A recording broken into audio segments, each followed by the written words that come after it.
واش بصح التداول فيه الفلوس؟ التداول واش فيه الفلوس؟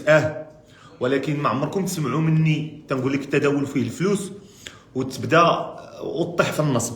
لان خصك تعرف واحد القضيه، الدومين ديال التداول بصفه عامه والدومين ديال مثلا الفوركس بصفه خاصه، النصب والاحتيال فيه كان من قديم الزمان. كان من قديم الزمن الاحتيال في هذا المجال. يعني خاصك تعرف واحد القضيه، انه النصابه كتار، واللي كيبيعوا الوهم كتار، واللي كيبيعوا دوك الدورات كتار. يعني النصب والاحتيال في هذا الشيء كاين اغوغو. هذا الشيء ما كيعنيش انه الدومين فيه الفلوس، ولكن نصيحتي لك اخويا هو انك تمشي تقرا الفوندامونتال، تمشي تقرا التكنيكال، و تخدم على راسك. فوالا، تخدم على راسك.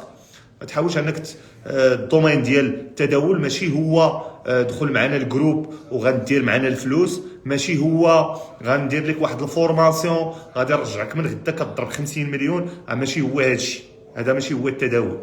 اي واحد كيهضر بهذه الصفه. التداول كذلك اخويا ماشي هو دوك الناس اللي كيبيعوا لك الصوره. اي واحد يقعد يتصور عليك عرفوا راه بغى يزمتك.